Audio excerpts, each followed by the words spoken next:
Mga kapatid, our topic for today, I put it, top secrets.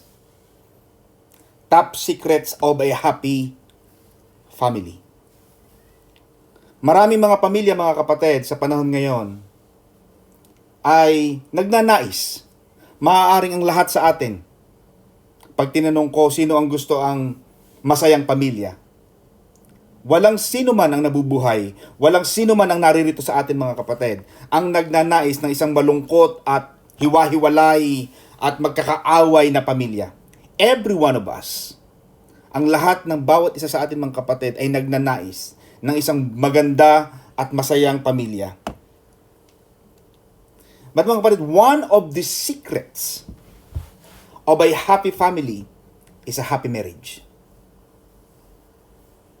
A happy marriage.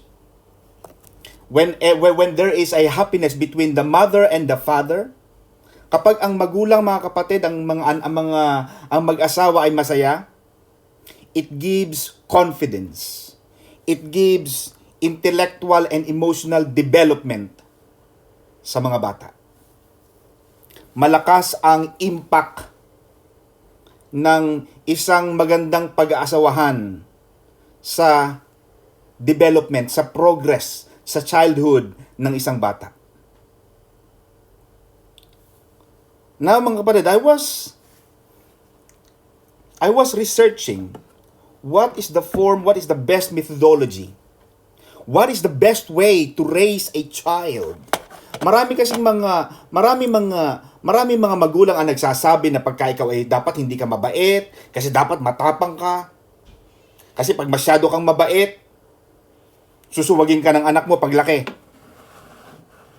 Merong kabait-bait na magulang, pero lumaki ang anak, ay naging problema. Marami naman na nagsasabi na pangit din ang sobrang tapang dahil nagkakaroon ng rebellious spirit ang mga bata. And that is the questions for many years.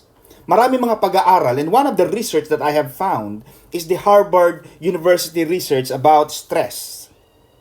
They found out, mga kapatid, that one of the best ways to raise a child is a loving yet authoritative parenthood. Ang isa sa pinakamagandang paraan ng pagpapalaki ng isang bata, mga kapatid, ay hindi yung sobrang bait, hindi yung sobrang tapang, ngunit loving, mapagmahal na magulang, but at the same time is an authoritative parenthood. There should be a family government. Kailangan may isang gobyerno sa bahay, may isang house rules. Hindi pwedeng wala nang hindi na makilala kung sino ang magulang. Hindi mo na alam kung sino ang anak. Kaya mapapansin mo, noong unang panahon, Sister Chet, sabi ko nito dati, sasabihin ko uli, may mga magulang ay siya, kung hindi ka makikinig sa akin, magpalit na tayo ng pangalan. Ikaw na ang magulang, ako na ang anak. Minsan naiinis na tayo sa mga bata kasi palasagot. But there should be a family government. There should be a house rules that the children must obey and must abide. According to the Harvard University of Research, mga kapatid, this is the Harvard Mastery of Stress Studies. They found, and mga kapatid, I want you to listen properly on this because this is very important. The research in Harvard of the United States of America, Harvard is one of the best universities in the whole world. They made a research that adults, yung mga matatanda, yung mga adults na hindi yung mga bata, hindi yung mga below 18, adults that have a good relationship with both parents. Yung mga bata o mga taong nagkaroon ng magandang relasyon sa kanilang magulang, mother and father. Kasi kailangan ng bata, mga kapatid, ang mother and father. Kasi marami mga nag-OFW ngayon, okay, masasaktan, mga kapatid, at ito ay bato-bato sa langit, tamaan ay huwag magagalit. Marami mga mother, sinasarili ang bata. Kaya nauso ang naitay, nanay at tatay. Hindi ko kailangan ng tatay mo. Kamukha ka talaga ng tatay mo, para kayong pinagbiak na bangus. Maraming ganon. But one of the research of Harvard, and this is, mga kapatid, this is surprising to me. The child that has a good relationship with both mother and father at the age of 50, when the child reaches the age of 50 years old, mga kapatid, 75% of these children have no mental illness, have no physical disabilities, mga kapatid. Yun mga kapatid ang kagandahan doon. But a child, look at this mga kapatid, a child which has a good relationship with only either mother or a father, at the age of 50, they found that 50% of these children have suffered mental and emotional illness and physical disability. Look at this mga kapatid. The child which has no relationship, which has no good relationship with both parents at the age of 50, the research found that 95, almost 100%, 95% of the children, they suffered mental retardation, they suffered abandonment, they suffered physical disability. Could you imagine? Could you imagine that it may be the reason why God put in the 10 Commandments the command for us children to honor our father and our mother. It was a command. Kaya mga kapatid, it is one of my advocacy now. Tayo mga anak, mga kapatid, kung kayo may mga magulang pa, you have to love your parents. We are so busy growing up and we forget that our parents are growing old. Tumatanda na sila mga kapatid. Busy na tayo sa mga, of course, may mga pamilya na tayo, may mga iba na tayong prioridad, but do not forget, let us not forget our parents who brought us to this life. Marami mga anak ang nakakalimot. I was talking to one of my niece, or my niece a while ago, or yesterday. Marami mga nakapag-asawa. Kaya pag-aasawa, maingat din kayo dapat. Titingnan mo rin. Kasi may mga asawa na ang mahal lang ay ikaw. Hello, mga kapatid, nakikinig ba kayo dyan? Tamaan dito, walang magagalit mga kapatid. Alam kong Valentine's ngayon. Si Pastor Don naman nagre-review, Valentine's pa. Kahit na Valentine's, kailangan nating ipagkalandakan itong pagmamahal. Ito naman ay Valentine's din, Brother Matt. Pagmamahal sa ating mga gulang, pagmamahal sa ating pamilya.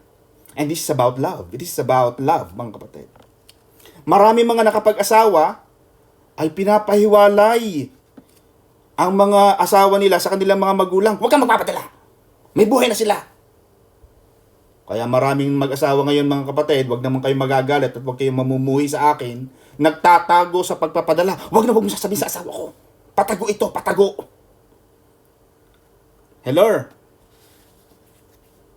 Amen mga kapatid? But what is the Bible saying about honoring your father and mother? Honoring your father and mother, mga kapatid, is a respect in the word of action and words. There's a Greek word about respect. The Greek word of respect, mga kapatid, it means revere. Kaya ang tawag sa ating mga tagapanguna, reverend. Reverend, kapatid, yan ay kababaan. Hindi dapat yan na pagmamalaki. Kaya ang tawag sa kanila, sila ay mababang lingkod ng Diyos. In the same respect, in the same manner, the honor in that word in Exodus 20, it means prize and value. Amen? Pahalagahan ang ating mga magulang. Honoring is giving respect, not only for merit, but in rank. Ibig sabihin, Sister Arlene, maaaring may mga pagkakataon na ikaw ay hindi agree sa iyong magulang sa kanyang desisyon. Pero hindi na pinag-uusapan ng mga kapatid. Ang pinag-uusapan natin dito mga kapatid ay ang respeto sa ranggo ng magulang. Amen mga kapatid? Nakikinig ba kayo mga kapatid? Children, regardless of age. Kahit anong edad nyo mga kapatid. Kasi may mga tao na, wala kayong pakialam sa akin, matanda na ako. Sister Alice, kung ikaw ay may magulang pa. Sister Alice, ikaw ba ay may magulang pa? Wala na po, Pastor. Matagal na. Okay. Sister Edna, ikaw ba ay may magulang pa? Mayroon pa po, Pastor. Oh, yan. May mga anak na porke matanda na sila, ayaw na makinig sa magulang. Ay, wala na kayong pakialam sa akin, malaki na ako. Alam ko na ang ginagawa ko. Mga bastos at mga tampalasang mga anak. Never speak like that to your parents. Because that is one way of disrespect. That is disrespecting and dishonoring our parents. In Exodus 20 verse 12, God values, pinahalagahan ng Diyos ang paggalang sa ating mga magulang. And again, in the New Testament, isinulat ng Panginoon niya sa Ephesians chapter 6 verse 1 to 3, Children, obey your parents in the Lord, for this is right.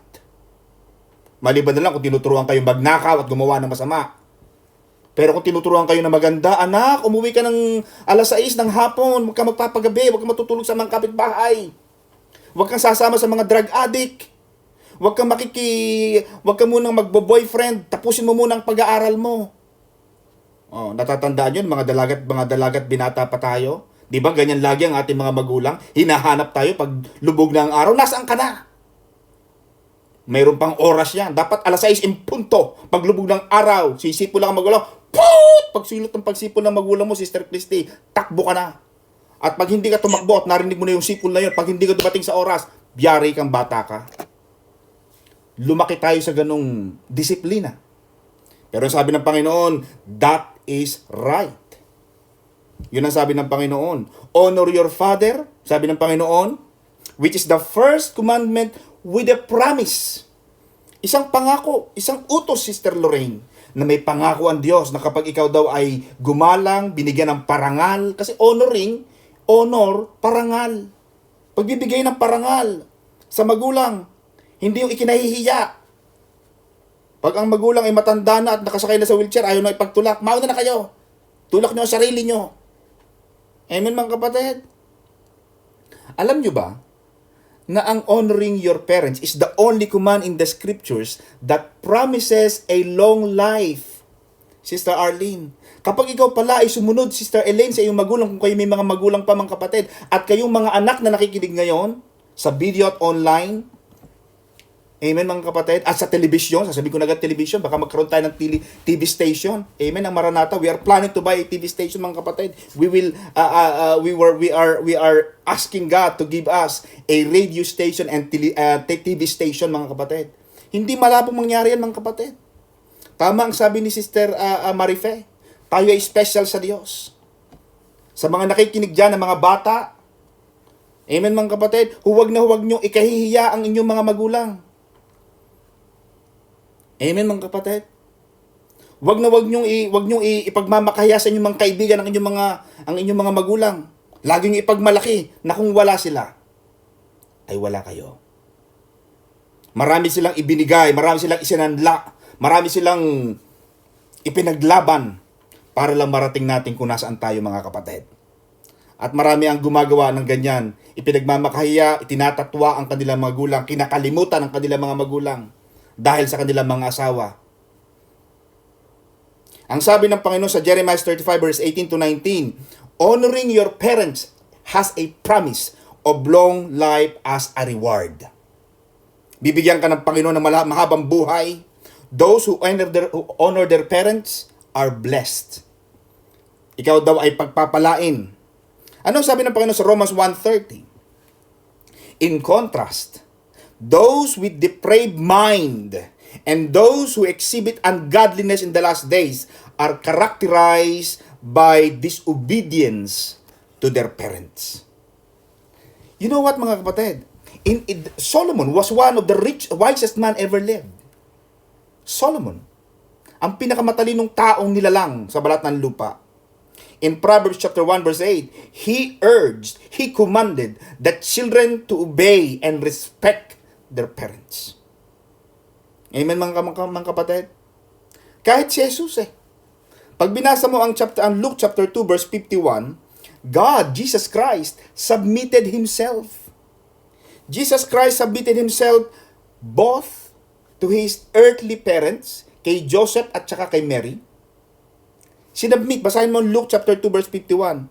Ang sabi ng Panginoon dito, si Jesus ay sumunod sa kanyang mga magulang. Mga kapatid, hindi porket ang magulang mo hindi nakapag-aral at walang pinag-aralan. Siyempre ang iba sa mga magulang natin, no read, no write. Pero ang dunong at ang karunungan na taglay ng mga yan, mga kapatid. Kaya ang kasabihan, Sister Lorraine, anak, papunta ka pa lang, ako'y pabalik na. Hindi mo sila pwedeng bentahan. We should seek to honor our parents, mga kapatid, in the same way that we bring glory to God. Ang ating pagpaparangal sa ating mga magulang, mga kapatid, ay pagbibigay ng parangal sa ating Diyos. In our thoughts, in our words, in our actions. Pag nagmahal ka sa magulang, Sister Lorraine, hindi lang words, mami, daddy, tatay, nanay, birthday nyo ngayon ha, pero saka na lang, next year na lang papasko ko sa inyo. Lagi na lang ganun ang iyong sinasabi, hindi ka na nakapagpapasko. Wala ka nang naibigay. Palagi na lang utang. Amen, mga kapatid. Ang maganda sa isang mga anak, mga kapatid, ay laging sinusuportahan ang mga magulang, lalo na kung wala silang paraang kumita. Amen, mga kapatid. At may mga anak na alam namang walang pinagkakakitaan ng magulang. Hingi pa ng hingi. Kalalalaking mga tao. Ayaw magbanat ng buto. Amen, mga kapatid? Honor begets honor to God.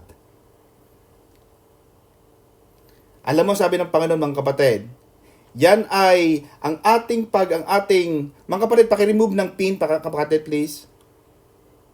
Okay. God will not honor those who will not obey His command to honor their parents. Bakit kaya inilagay ng Panginoon yon, Sister Christy? Why did God actually put to honor your father and your mother in the 10 commandments? It was so important to God. If we desire to please God, gusto mo bang ma-please? Gusto mo bang matuwa ang Diyos sa'yo? We should honor our parents.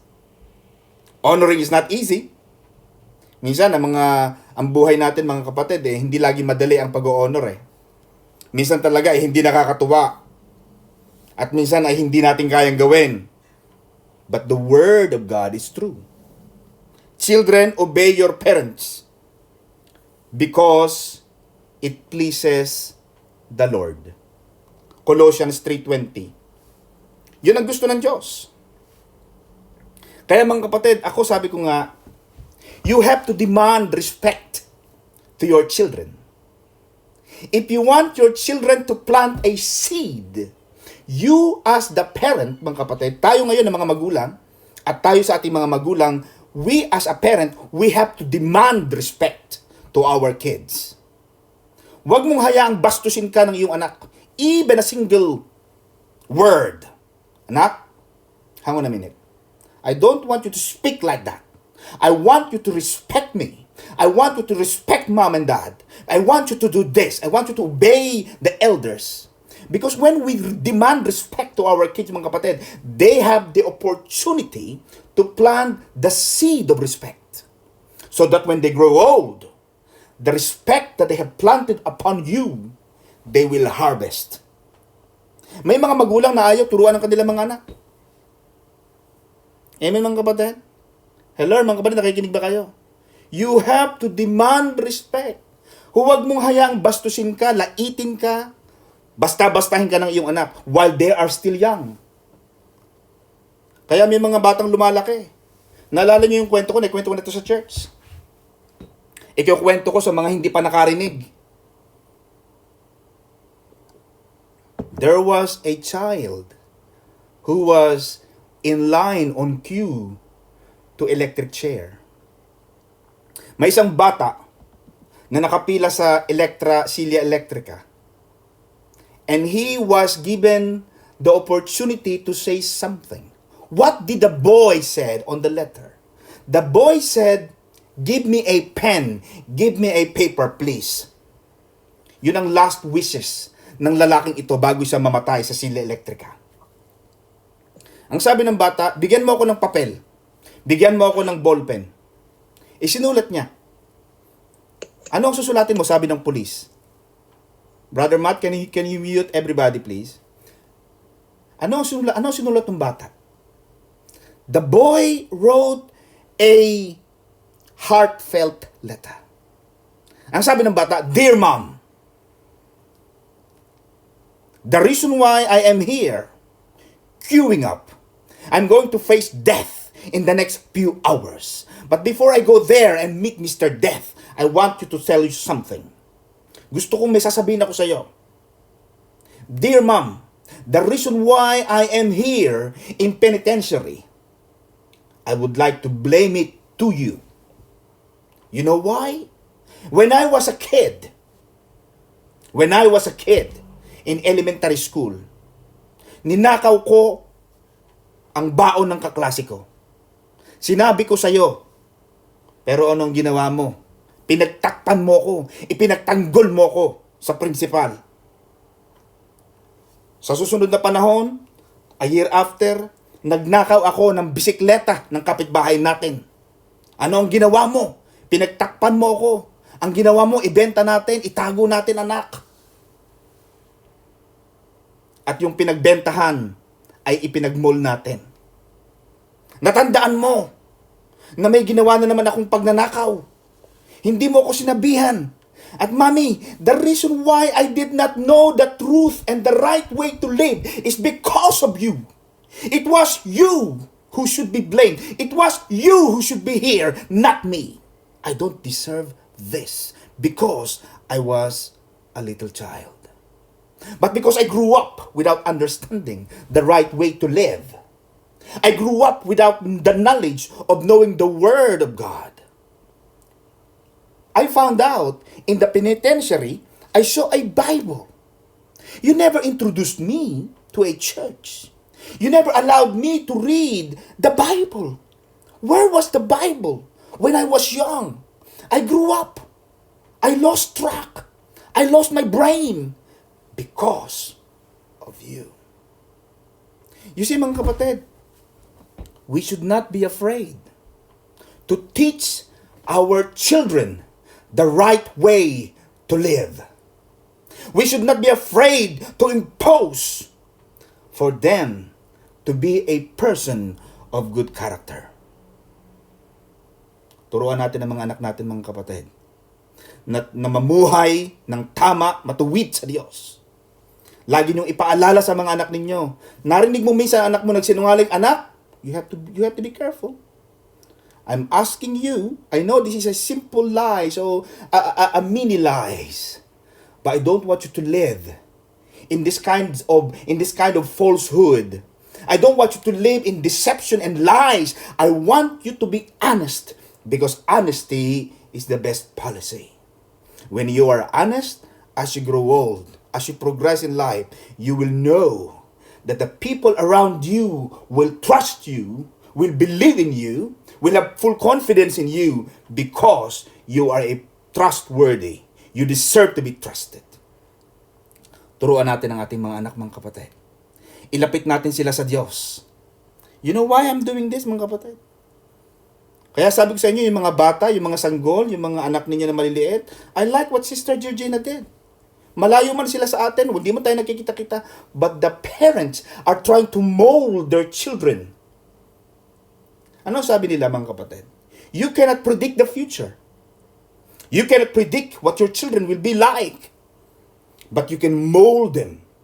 Pwede mo silang hugisan. Kaya yung mga anak ninyo na laging nakababad sa internet, nakababad sa PlayStation, nakababad sa Facebook. Maganda itong ginagawa ni Brother Ben, Brother Martin, Brother Mark.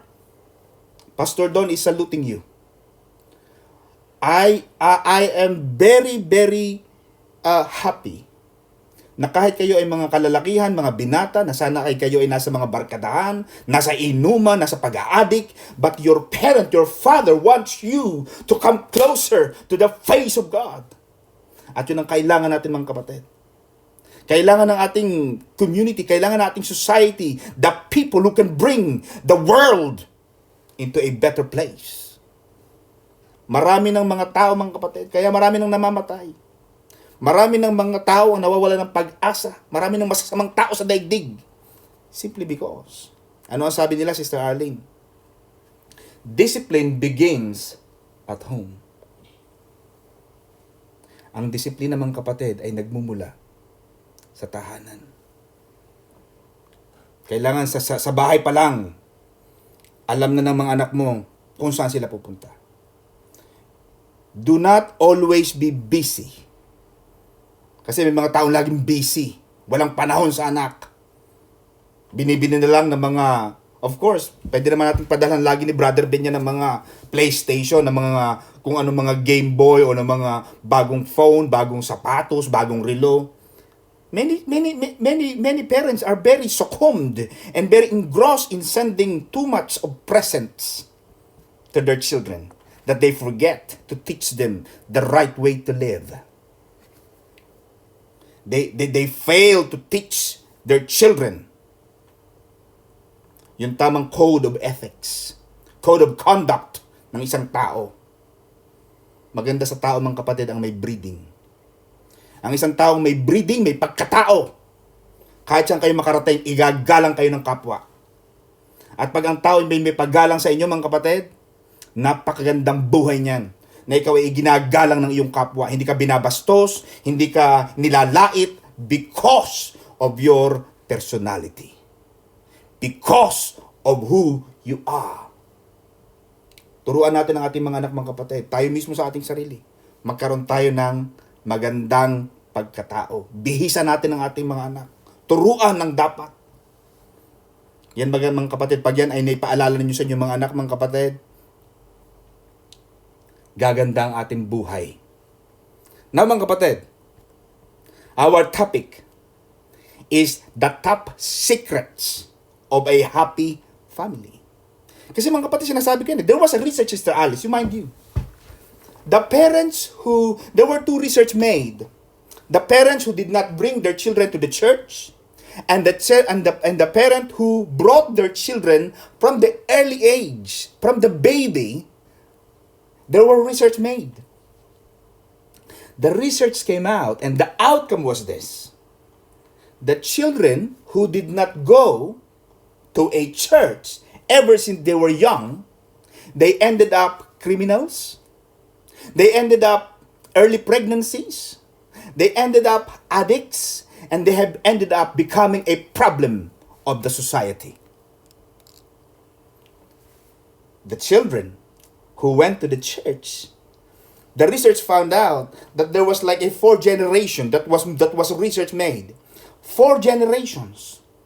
And they found out that the generation after generation, the 4th generation, yung lolo ng lola, yung lolo yung pinaka-lolo nila, they ended up. Some are judges, some are lawyers, some are doctors, some are teachers, some are nurses. Most of these children who grew up in a church environment, they ended up having a good professionality. But the people who did not. You see, mga kapatid, the church is not just listening to the word. The church is about injecting to the mindset of our family how good to be in the house of God. Huwag kayong matakot, mga kapatid, na dalhin ninyo ang inyong mga anak sa ating iglesia. Saan nyo sila ilalapit? Saan nyo pa sila dadalhin? Sa mga birthday yan? Doon mo sila dadalhin? Hindi natin madala sa church? Why? What is the problem? Mga kapatid, pag hindi natin nadala ang ating mga anak, ngayong mga bata pa sila. Paglaki niyan, hindi mo na sila lalo madadala. Kailan pa tayo? And this is the problem. If you really wanted for your children to be good in their future, start now. It is important for us to impose authority. With the loving hand, of course, may balance. Hindi yung sobrang higpit. But it is important as well for the kids to know who is the parent. Amen, mga kapatid? Now, Number 1, tandaan nyo ito mga kapatid, top secret. At marami dito mga kapatid ay sikreto ng Magsino family. Gusto kong ituro sa inyo ang sikreto ng isang masayang pamilya. Number 1, tandaan nyo mga kapatid, pag kayo makikinig kay Pastor Don, next time, Sister Marivic, get a notebook and a pen. Write it down. Kaya kayo palaging bagsak sa inyong klase, hindi kayo nagsusulat. Noong mga klase, ano ang tinuro ni ma'am about 1 plus 1? 11 yata yun. Kasi hindi nyo isinusulat. Amen mga kapatid. The importance, Brother Johnny, I like it. Nakikita ko, meron kang ballpen at may papel ka. Kasi mga kapatid, pag hindi nyo ito isinulat, makakalimutan nyo ito, Sister Elaine. Ang mababasa mo lang yung buhay ng may buhay. Pag tingin mo sa phone mo, ano kaya nangyari doon sa aking kaibigan na yun? Amen mga kapatid. A good student always write. Ano sabi ng Bible, Sister Alice? Thy word, I meditate it day and night. Pagkatapos ng Bible study, makarinig kayo ng mga turo sa mga lingkod ng Diyos. Kina Bishop, kina Pastora, kay Pastor Don, sa ating mga pastor, sa ating mga Bible teachers. Write it down. Meditate. Magkaroon kayo ng pagninilay-nilay, pagmumuni-muni. Hindi yung nag-iisip lagi kayo kung ano nangyayari sa inyong mga kapitbahay. Walang mangyayari dyan, Sister Edna. Okay, number 1, tandaan nyo. Enjoy laughter together. Yan. Maganda sa isang pamilya, Sister Alice, ang laging may laughters. Amen ba, Sister Marivic? Maganda yan. Because laughter is one of the things that helps draw your family together. Kaya marami siguro mga anak hindi na nauwi ng bahay. Kasi pag umuwi ng bahay, puro sermon. Puro na lang sermon, parang punta ng church. Ang isang tahanan ay laging masaya, may tawanan, may kilitian. Kaya ako lagi yung kinikiliti ang aking mga anak. Ako, si daddy kikiliti na naman ako. I always kiliti them while they are young. Have fun. Magkaroon kayo ng time to watch movie with the popcorns. Amen mga kapatid? Magkaroon ng bonding time. Ng you and me time. Maraming mag-asawahan, wala nang panahong iilabas ang kanilang mga anak. Amen mga kapatid? Sister Elaine, alam kong malaki na si Sister Paula. Minsan, siya pa rin ang baby mo. Kilitin mo pa rin siya. Have fun. Hayaan mo magkaroon ng tawanan. Alam mo, minsan mga kapatid, kaya minsan di ako makatulog, Brother Matt. Itong si Sister May, bago siya tumabi sa akin sa gabi, ang ginagawa niya, pinapatulog niya muna si Jewel at saka si Chelsea. Diyos ko, ang kapitbahay namin sa itaas, binububog ko, boom, boom, boom. Alauna ng madaling araw, naghahagikikan pa sila. Sabi ko, ano bang pinaghahagik? Nagagalit na yung ating kapitbahay. Ano ba kayo?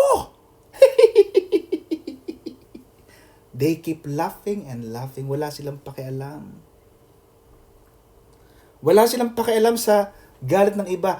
Ano ba pinagtatawanan nyo? Nothing, Daddy. Nothing. Nothing? What do you mean nothing? Your laugh is outside. I can hear it from the next road. Alauna ng madaling araw kasi nga walang pasok. Have fun. Ayan mga kapatid. I want to see your smile. Show me your smile mga kapatid. I want to see your smile, Sister Alice. Alam mo mga kapatid, teka muna. May mga babae akong nakakita nagpapagawa ng kanilang mga kilay. Ito mga kapatid, ito ay side comment ko na lang ha. Huwag kayong magagalit sa akin ha. Mga kapatid, ito ay kay Pastor Don lamang. May mga kababaihan akong nakikita. Ito naman ay akin, ako'y lalaki mga kapatid ha. Bakit ito mga kababaihang ito nagpapagawa ng kilay, Sister Lorraine? Ang pagkatataas ng kilay, pinapataas talaga ang kilay para magmukha silang matapang. Sabi ko sa akin kaklase, anong nangyari sa mukha mo kapatid? Pinaahit mo ang kilay mong totoo at nagpatato ka ng pagkataas-taas na parang paru-paro? Sabi niya, kasi naman, Pastor Don, para magmukha akong matapang. Ay, ganon. Kaya kinatatakutan ka ng mga anak mo, hindi na umuwi ng bahay. Kasi mukha ka ng matapang ka pa, matapang pa ang salita mo, talagang walang uuwi dyan. Alam mo mga bata, Sister Ellen, pag tinapangan natin ng mga anak natin, hindi na yun uuwi. Wala nang sigla at wala nang balak umuwi. Walang pagnanais na makauwi. Wala nang silbi. No sense. Anong Proverbs 17 verse 22? A joyful heart is a good medicine, but a crushed spirit dries up the bones. Yun daw walang saya, nakakatayo ng buto. Kaya mapapansin mo sa ating church, marami ditong tawanan. Kaya si Sister Arlene din yung ating mga master of ceremony. Palaging tawa ng tawa. Si Sister Arlene, pag nakita mo yan, parang wala ka problema. Sister Arlene, wala ka pa problema. Wala ka pa problema talaga. Kung alam mo lang. Marami akong dinadala, Pastor, pero itinatawa ko na lamang. Psalms 32:11, Be glad in the Lord and rejoice. O righteous and shout for joy, all you upright in the heart. Kailangan din may konting tawanan sa pamilya. Magkaroon kayo ng fun. Pagkakain, tama na yung mga sermon. Naku, ito na naman, kakain na naman kami, kaya ayoko sumabay kay Mami at Daddy kasi pag sinabayan ko, habang sumusubo ko, ikaw sa kigalay! Hindi na malasahan ang pagkain, kasarap-sarap ng niluto, longganisa at tapa. Ang nalalasahan ay sermon, kaya pag alis ng bata, parang walang kinain. Hindi na sumayad ang pagkain sa tiyan. Habang kumakain, pakainin mo muna. Nakain ka. Sige na, kain ka. Mamaya na ang sermon. Anak, mag-uusap tayo mamaya ha. May sabihin ako sa'yo. Kaya gusto ko mga Gusto ko mga taga Iloilo talaga. Mga taga Iloilo, mga Ilonggo, ang babait na mga yan. Naku anak, papaluin na kita. Galit na galit ako sa'yo. Galit na yan, pero my God! Ang kanilang mga pagsasalita, pagkakalalambot, parang hindi mo alam nagagalit. Minsan ganon, minsan may konting fun, minsan naman kung kailangan disiplinahin natin. Pero tandaan natin mga kapatid, ano sabi ng Diyos? Do not embitter your children. Do not provoke your children. Baka naman sa sobrang palo mo at sobrang pangaral mo, lalo na lang nagrebelde. Amen mga kapatid? So there should be fun in the family. Mahalaga na meron tayong fun. Amen mga kapatid? Maganda rin na meron tayong fellowship. Meron pagsasama-sama bonding. Okay lang kaya tayo uuwi lahat. Amen? Pagka umuwi ka ng Pilipinas, ilabas mo sila lahat sa Jollibee o kaya sa Max Restaurant. Ako lahat ang gagastos. Sa panahong ito. Ito lang araw na ito ha, bukas, kanya-kanya na tayo. Dalhin mo sila paminsan-minsan atene sa lalabas, pagpunta ng mga Jollibee, at least pagsama. Alam mo yung sama-sama ng pamilya. Alam mo, Sister Alice, alam mo, pag tabi-tabi kayong lahat, moment yun eh. Lalo na sa panahon ngayon, ang hirap magkatagpo-tagpo at maraming pamilya, mga kapatid, ang umuwi pag namatayan na lang. Pag may namatay, sige, uwi tayong lahat. Kasi may namatay. Ayoko ng ganon. Gusto ko uwi ako, buhay pa lahat. Yung walang namamatay, sino namatay? Hindi, bakit? Dapat pa pag umuwi, dapat may namatay. Kasi yun, ganun na ang ano ngayon eh, ang parang pinaka-barometer, pag umuwi, may namatay. Habang buhay, umuwi at Daddy, Mami, magja-Jollibee tayo. Alam mo, tinudusan nila, meron kami kinakainan ni nati, na Charmaine, na yung parang buko na may ice cream. Tapos Sister Arlene, alam mo, nagpapaganda doon. Simple lang naman, buko lang naman, may ice cream. Pero nagpapaganda doon, Sister Arlene, alam mo kung ano? Yung choco, yung straw na bilog-bilog na may spiral na chocolate. Ang sarap noon, yun lang pinupuntahan namin doon. Mabibili mo lang naman yung straw na yun sa 7-Eleven. Pero for some reason, ang saya-saya namin. Habang hinihigop namin, Brother Matt, yung ice cream na may buko, kunwari, parang piling namin na doon kami sa isang paraiso. Ang ganda. Kaya Brother Matt, pag umuwi ka, lahat ng pamilya, magpunta kayo ng Isla Sombrero, magpunta kayo ng kung ano, mga beach, mga resort, i-enjoy. Maganda sa pamilya ang may fellowship. Pag nawala na yung fellowship, kanya-kanya na. Minsan, parang wala nang gana eh. Di ba? Minsan, mag-ano naman tayo, mag-banding naman tayo. Magkaroon kayo ng Zoom. Kung hindi na kayo magkita-kita ngayon, mag-Zoom lahat. Pati ba naman Zoom, pinagdadamutan nyo pa. Mga kapatid, mag-Zoom naman tayo, na ba kayo? Lumabas kayo dyan, mag-fellowship naman tayo rito. Mag-prayer tayo. Magkwentuhan naman tayo kung ano nangyayari sa buhay nyo dyan. Amen ba? Isa yan sa mga sikreto. Actually, hindi sikreto, Sister Edna eh. Dapat alam na natin lahat ito, simple-simple lang naman eh. Pero alam mo mga sikreto, Sister Ne, yan ang minsan na hindi nagagawa ng mga tao. Number 3, mga kapatid. Gusto kong tandaan nyo ito. At sa lahat ng ituturo ko, itong tandaan nyo. Ang pinakamaganda sa isang sikreto ng isang mabuting pamilya, isang masayang pamilya, forgiveness. Pagpapatawad. Amen mga kapatid, lahat ng tao ay nagkakamali, Sister Alice. Walang taong perpekto. Magulang man o anak, nagkakamali pareho. May mga mali ang magulang, may mga mali ang anak, lagi nagkakamali ang anak. Maraming magulang, pagka nagkamali ng anak, sinasabi ko na sa iyo. Oh, umuwi na nadisgrasya, iniwanan ng boyfriend, nabuntis, sa halip na kaarugain, sasabunutan, sasaktan ng bata. Oh, amen ba mga kapatid? Ano nangyari? Natuto ba yung bata? Eh di ba hindi nangyari na? Maraming mga magulang, ano sasabihin ng kapitbahay natin? Hayaan mo na yung kapitbahay. Lagi namang may chismis. Sa isang linggo may mabubuntis ulit dyan sa kabilang baryo. Iba na naman ang chismis. Hayaan mo na. Ang mahalaga sa isang pamilya, Sister Cecil, ang pagpapatawad. Tanggapin ang pamilya. A key to a happy relationship is not the absence of imperfections, but the presence of forgiveness. Maraming mag-asawahan, maraming dahilan para maghiwalay. Akala mo ba yung mga hindi naghihiwalay, walang paraan, walang dahilan para hindi maghiwalay? Ang iba sa kanila talagang suka na sa mga asawa nila. Pero because handa silang magpatawad at palampasin ang mga pagkukulang atin tumatagal, sumasarap, at hindi naghihiwalay. Handang magpatawad. Kagaya nung prodigal son. Nilustay ng bata ang kanyang pera, yung minana niya sa kanyang magulang. Bumalik siya sa kanyang tatay.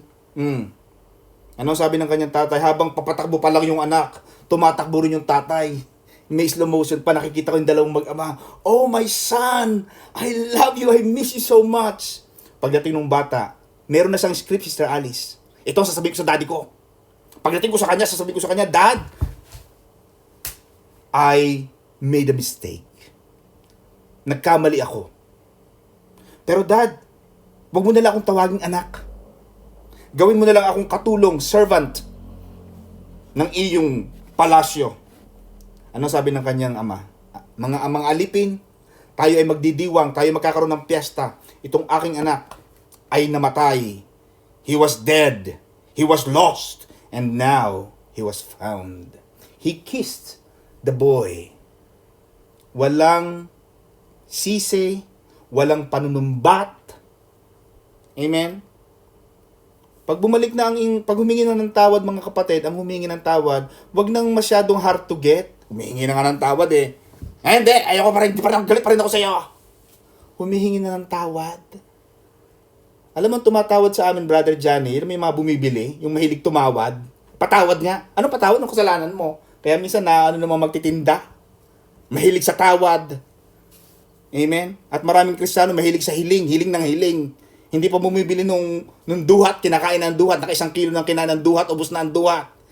Eh, inaghubos niyo na ho yung hiling, kinakain na. Amen ba mga kapatid? Mahalaga sa isang pamilya ang pagpapatawad. Ano man ang pagkakamali ng pamilya, at the end of the day, pamilya pa rin tayo mga kapatid. Mga kapatid, pwede ba akong magpatuloy pa? Can I still go on mga kapatid? Because I only have 10 minutes left in my clock. But gusto ko mga kapatid maunawaan nyo ito. At mga kapatid, gusto ko maunawaan nyo ano ang sikreto ng mga masasayang pamilya para hindi kayo nagkakahiwa-hiwalay. Amen ba mga kapatid? Kumusta na? Magtatanong muna ako. Kumusta na kayo mga kapatid? Buksan yung microphone. Ito yung mayaman. Anong payaman? Yan. Mga kapatid, ito, I want you to say this. Because you know mga kapatid, the devil is a liar. The devil wants to destroy, the devil wants you to divide the family. Ayaw ng Diablo, Sister Arlene, na masaya ang pamilya mo. Ayaw nila yan. Ang gusto ng Diablo, magkakaaway. Buti nga sa inyo, nag-aaway-aaway kayo. Yay! Nag-aaway-aaway ang magpapamilya. Yay! Because the devil is a liar. He comes to steal, to kill, and to destroy. But that Jesus came. In John 10:10, Sister Alice, Jesus came that you, your family, have life. And the life abundantly. Ang gusto ng Panginoon, magkaroon kayo ng magandang buhay. Sabihin natin mga kapatid, sabay-sabay, i-unmute yung inyong mga microphone. Sasabihin natin kay Satanas. Amen mga kapatid? I want, Sister Charmy, you have to unmute your phone. Sister Marife, I want you to say this mga kapatid. Sister May, wag mo nang i-unmute ang phone mo, magkatabi lang tayo, okay? Dahil malakas. Pinapatawa ko lang kayo mga kapatid. Nakikita mo, the fun is there. Imagine mo, Sister Charmy, lagi na lang tayong seryoso.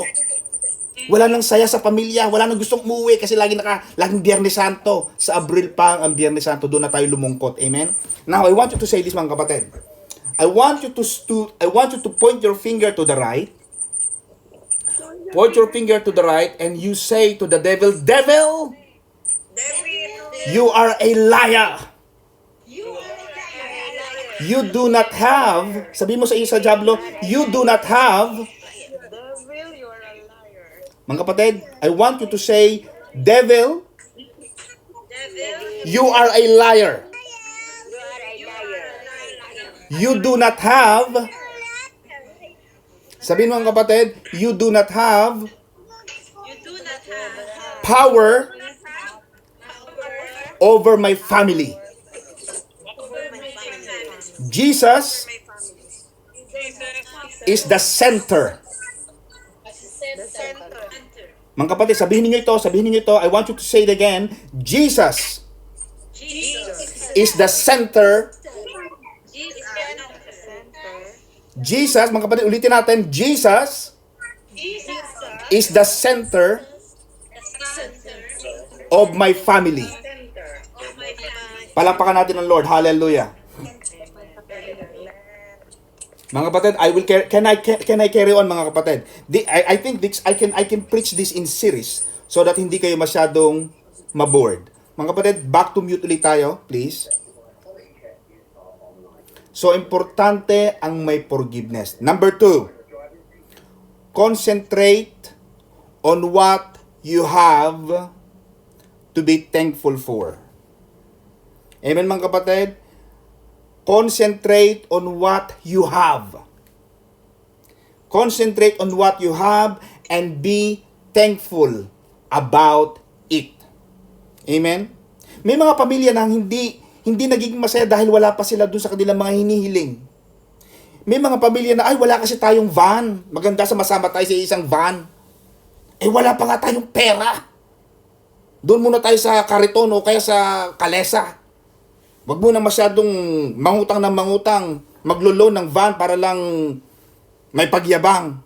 Focus and concentrate on what you have. Amen? Hindi na tayo nakakakain sa labas, hindi ako masaya. Ilabas mo ang lamesa. Doon kayo kumain sa labas para na kayong nakakain sa labas. Amen? Kung may garden ka, Sister Mercy, ilabas mo ang lamesa. O man ka nakakain tayo sa labas. Yay, kakain kami sa labas. Lalabas lang natin ang mga pinggan, ang mga baso ilabas. Magkaroon ng kaligayahan. Amen? Mag-focus kung anong meron tayo. Anong meron tayo? Tuyo at ano lang, talong na pinirito. Okay na yan. Pahalagahan kung ano ang meron. Amen? Ang pinakamaganda rin sa pamilya, mga kapatid, accept for everyone's strength and weaknesses. Tanggapin ninyo ang hina at lakas ng inyong pamilya, mga kapatid. May mga pamilya tayo, mga kapatid, ito ay magtapatan na tayo. May mga pamilya, may mga maaaring kapatid natin o mga pinsan natin o mga magulang natin na may mga kahinaan. Maaaring ang iba dyan ay ang pangalan niya ay Rodelio sa araw. Pero sa gabi ay Rodelita. Kahinaan yon. Weakness. Pero tanggapin. Because pamilya natin sila. Amen, mga kapatid? Natatandaan mo yung isang lalaki na inilulublog ng tatay? Ang sabi niya, ano pangalan mo? Darna ako. Lublub, lublub, lublub, lublub, lublub. Ano na pangalan mo ngayon? Pag hindi ka umamin, hindi kita ibabangon diyan. Blub, blub, blub, blub, blub, blub. Ano pangalan mo? Darna. Pag hindi ka tumigil, hindi kita ibabangon dyan. Blub, blub, blub, blub, blub, blub. Nung inaahon ng tatay, sino ka na ngayon? Jezebel. Eh, mga kapatid, tanggapin ang pamilya. Anong gagawin mo? Kung meron kang ganyang pamilya, itatapon mo na lang. Tatakpan mo ang mukha pag may bisita. Palalabasin mo, lumabas ka. Pumunta ka doon sa malayong lugar para hindi makita ng kayong mga friends. Ipinagmamakahiya. Ang maganda sa isang pamilya, mga kapatid, may unconditional acceptance. Kahiya-hiya man ang ating pamilya, pero pamilya natin yan. Hindi yan ibibigay ng Diyos sa atin kung ayaw ng Diyos. Amen? Amen ba mga kapatid? Kung may kapatid kang babae, ang pangalan niya ay Josepina, pero mukha siyang Totoy Bato, hayaan mo na. Ganyan talaga. Anong gagawin natin? Talaga naging Totoy Bato siya. Tanggapin, sabi ng Lord. Kita mo, Sister Edna, ang Panginoong Jesus. Jesus Christ was called the friend of the sinners. Marami mga skriba at mga Saduceo at mga Pariseo nagtatanong, bakit yan si Jesus na yan? Kala ko ba propeta yan? Kasi ang address ng Panginoon ang address ng mga Saduceo sa Panginoong Jesus, mga kapatid, ay siya siyang propeta. Bakit siya kumakain ng hindi nagugas ng kamay? Bakit siya kumakain ng mga makasalanan na yan? Akala ko ba propeta yan? Kung talaga siya propeta, hindi siya sasama dyan. But Jesus Christ, even when the woman was caught in the act of adultery, the man brought this woman caught in the act. But Jesus said, no, I am a friend of sinners. Marami kasi mga Kristiyanong pinagmamakahiya ang mga pamilya porque makasalanan, adik. Anong gagawin natin? Hindi naman natin maiiba ang tao. Sister Alice, anong sabi ng Jeremiah? Anong sabi ng book ng Jeremiah? Who amongst you? Sino sa inyo ang kayang magbago ng kulay ng mga Ethiopian? Who can change the color of the Ethiopians? Who amongst you can change the color of a tiger? Walang sino man ang pwedeng magbago ng kulay ng mga tigre. Kasi pinanganak sila, tigre na sila. Kung ipinanganak silang Totoy Bato, hayaan mo na. Magpakabato na sila. Basta ang mahalaga, tanggapin na lang. At least may bato kayo sa pamilya. Amen ba mga kapatid? Yan talaga ang nangyayari. Huwag nating ipagmakahiya. Because, pag ipinagmakahiya natin sila, hindi ganun ang turo ng Diyos. Lumalabas na tayo dun sa aral ng Panginoon na mahalin natin ang ating kapwa. Amen mga kapatid? Sabi ko nga mga kapatid sa inyo, kung ang inyong anak ay nagkamali at humingi ng tawad, makipagbalikan na kayo, patawarin na. May mga magulang ayaw patawarin ng anak na kapag asawa hindi nila gusto. Ayaw ko sa pangasawa mo. Sumisilakbo ang dugo ko pag nakikita kong asawa niya. Ang asawa mo yan, walang pinag-aralan, baduy. Meron ako nakaplano sa'yo. Hindi napapatawad ang anak. Pero nung makita ang apo, my God. Di ba? Mga magulang, matuto tayo magpatawad sa kahinaan ng ating mga anak. I-accept natin kung ano ang naging sila dahil hindi naman natin sila pwedeng mabago. Amen ba mga kapatid? Husbands, yung mga asawang lalaki, natanggap nyo na ba ang inyong mga asawa? Wives, naku yung asawa ko, ang lakas magilik. Yung asawa ko, ganun. Pag naliligo, ang daming mga dumi sa toilet. Huwag ninyong ikwento sa iba ang baho ng inyong mga asawa. Hindi nakakatuwa. May mga babaeng ganun, gustong ipagbida ang kahinaan ng asawa. Natutuwa ba kayo noon? Tanggapin nyo na lang. Napakasalan nyo na yan. Wala nang saulian ito. Walang saulian ng kandila.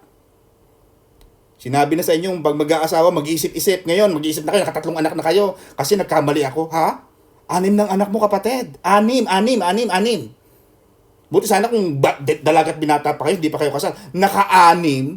Hello? Tapos sasabihin mo sa akin, nagkamali. Sino kayo nagkamali? Siguro pag tinanong ko ang asawa mo, siguro sabihin niya, the feeling is mutual. Yung mga asawa nyo, mga husbands, na-accept nyo na ba ng asawa nyo ganyan? Sa bagay, may mga taong ganon. Pastor, ang tagal ko na naging asawa ito, ngayon ko lang nalaman na ganon pala siya. Kaya kaya nauso ang courtship. Amen? May mga mag-asawahan, hindi pa nakikita, kakasal na. Hindi pa nakikita, pag nakita sila na. Kailan kayo nagsimula ang relationship? January 1. Kailan kayo nakita? January 1. Anong oras kayo nakita? Alas 5. Kailan nagsimula ang relationship? Alas 5. Nawala na yung courtship. Kaya sa mga kababaihan, magpaligaw muna kayo, magpa-hard to get muna ng konti para makilala nyo ng konti ang inyong magiging asawa, lifetime partner. Habang buhay to, Sister Chi. Tama si Sister Chi. Wala pa siyang nakikita ngayon. Di ba, Sister Chi? Lifelong ito journey. Hindi madali ang pag-asawa.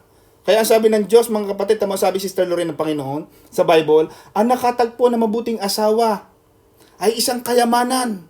At ang isang nakatagpo ng isang babae, ng asawang babae, ito babae pinag-uusapan sa Bible hindi lalaki. Pasensya na kayo mga kapatid hindi ako nagiging sexist o nagiging bias. Ang sabi ng Bible, ang nakatagpo ng isang babaeng asawa na nager, para daw nakakuha ng isang bato at isang ulang tumutulo sa bubong. Tik, tik, tik, tik, tik, tik, tik, tik, tik, tik. Nakakainis na yun Amen mga kapatid? Kaya dapat tanggapin na lang, Sister Marivic, tanggapin ang kahinaan ng ating mga asawa. Amen mga kapatid? Ano pa ang sikreto ng mga pamilyang mga masasaya mga kapatid? Share your happiness as a couple with your children. Pastora told me this. At sasabihin ko sa mga asawang lalaki, a happy life is a happy wife. Pag napasaya ni Brother J si Pastora Madeline, masaya, maganda ang panahon. Pag napasaya ni Brother Brian si Sister Jen, maganda ang panahon kahit umuulan, kahit winter, parang summer. Ang pinakamaganda mga kapatid sa isang masayang pamilya, yung kayong mag-asawa, dapat nakikita kayo ng mga anak ninyo, nagkikilitian din kayo, Sister Marivic. Kinikilitin mo rin si Brother Dennis, paminsan-minsan. Hayaan mo makita ng mga anak mo ni Sister Dennis at ni Brother Matthew, nagkikilitian kayo, masaya kayo. Hindi yung lagi na kayo nakikita, nag-aaway na lang sa bagay. Hindi naman nag-aaway si Brother Dennis, mabait kasi si Brother Dennis At saka si Sister Marivic. Ini-example ko lang. Ipakita ninyo, nagmamahalan kayo. Anong sabi mga kapatid? I think Pastora shared this to me. The most important thing that a father can do for his children is to love their mother. Profound, pwedeng i-Facebook, pwedeng ihugot yan. Ang isa sa pinakamagandang magagawa ng isang ama sa kanyang mga anak ay ang mahalin ng ama ang ina ng kanyang mga anak. There's no better explanation I can do for that. Ipakita na nagmamahal. Amen? Magkaroon ng galang sa bahay. Hindi yung walang galang. Maganda sa bahay mga kapatid, kahit na kayo ay magpapamilya, maganda, may respeto. Nandoon ang respect. Hindi yung tatawagin mong palayaw ang iyong mga kapatid. Halika hito, negra. Halika baluga. May mga ganun, may mga taong ganun. Nasaan yung kapatid nating si Bruhilda? May mga kapatid na, kilala? Kuya, nasan si Bru? Sinong Bru? Yung si Bruha. Pinag-uusapan pala kapatid. Tawagin ang pangalan, magandang may respeto sa pamilya. Amen mga kapatid. Huwag niyong tatawagin ang inyong mga kapatid na bro, kaya mga kung ano-ano mga ganid, mga magnanakaw, matakaw. Maganda merong respeto sa salita. Amen mga kapatid, kahit kapatid mo yan o magulang mo yan, maganda, may respeto, nandun ang paggalang. Matuto kayo magpasalamat. Iniabot ang tubig sa iyo, Sister Jabing. Thank you. Nakikiusap ka, please. Maganda yung taong ganon. May respeto ang pananalita. Pupunta ka sa bahay ng kapatid mo, wag kang basta na lang pupunta doon na parang ikaw ang hari. Pupunta ka doon, magpapaalam, text ka muna. O kuya, pupunta ako dyan. Dadaan ako sa bahay mo, pwede ba akong dumaan? Sign of a professional person. Amen? Kahit kapatid mo yan, ipakita mo ang paggalang sa mga kapatid. Amen mga kapatid? Yan ang pinakamaganda dyan. Number 4 mga kapatid, magpapatuloy ako, konti na lang. Be happy with less. Huwag hanapin ang kulang. Huwag hanapin palagi ang kulang. Kung anong kulang, hayaan mo na yung may kulang. Nagkasama-sama kayo, ay naku, walang matamis. Nakakainis. Walang dessert. Ay naku, maalat ang niluto. May buhok ang kanin. Kung anong inahanap mo, talaga makikita mo. Kaya Sister May, minsan ayaw kumakatabi minsan sa pagkain. Kasi lagi niyang tinitingnan yung kutsara niya, may buhok. baby, may buhok. Ako, hindi ko nakikita ang buhok. Kasi ako kain ako ng kain eh. Hindi ko nakikita yung buhok, wala akong buhok na nakikita. Hindi ko hinahanap. Bakit? Ganon din, Sister Elaine. Pag hinanap mo ng hinanap ang pula at ang kahinaan ng iyong pamilya, makikita mo lagi yon. Huwag mo nang hanapin. Kasi ang sabi ng Biblia, seek and you shall find. O, di makikita mo talaga. Huwag mo na lang hanapin. Alam mo naman nandoon na yun eh. Oh. Alam mo nang na-late, may pinuntahan. Huwag mo na, saan ka nang galing? Ipagtapat mo sa akin, saan ka nang galing? Ayaw na nga sabihin, huwag mo nang buksan ng buksan. Baka pag sinabi sa'yo, magagalit ka rin naman. Kaya may mga anak na ayaw magsabi sa mga magulang, ayaw maging honest. Kasi minsan, pag nagpakatotoo, magagalit din lang ang magulang. Di wag na lang maging honest sa mga bata. Turo niyo sa mga anak nyo ang pagkakaroon ng pagtatapat. At pag sinabi sa inyo, anak, magagalit ako sa'yo, pero kaya ako nagagalit sa'yo ay dahil ganito. Huwag hanapin ang kulang. Amen mga kapatid? Hanapin nyo yung tama. What's right for your family? Oo, baka nasabi niya lang yun kasi galit lang siya. At saka kayo mga kapatid, pag may nag-aaway sa pamilya, maging ambassador kayo, maging tulay kayo ng nag-aaway, hindi yung susulsulan mo, kakampi ka sa isang kapatid mo, aawayin mo isang kapatid na yon. Ano na nangyari sa atin?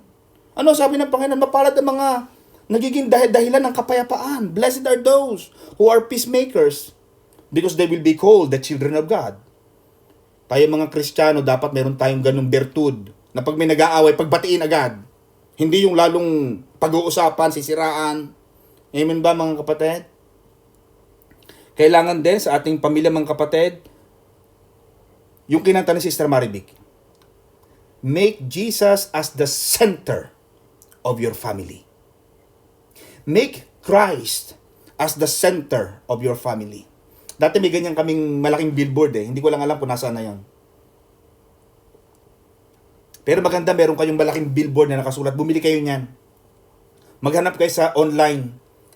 Christ is the center of this family. When you make Christ as the center of your family, of course, Sister Elaine, magkakaroon ng banggaan lagi minsan ng magkakapatid, ang mga magulang. Given na yan eh. Given. Amen? Pero kapag si Jesus ang naging sentro ng inyong pamilya, lahat kayo ay nakafocus sa Panginoon, ano man ang mga hidwaan, madaling napapagpasensyan. Bakit? Si Jesus ang sentro eh. Okay, nag-aaway tayo, pero ano ba sinasabi ng Diyos? O sige, magkaroon tayo ng galang, irespeto ang desisyon ng isa, hindi yung kailangan mong i-impose. Ako ang pinakamatanda rito, dapat ako ang hari.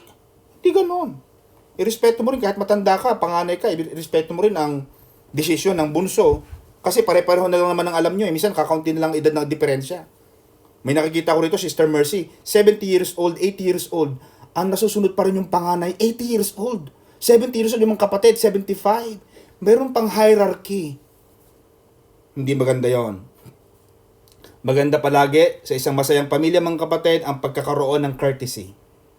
Pagkakaroon ng konsiderasyon sa buhay at desisyon ng iba. Amen?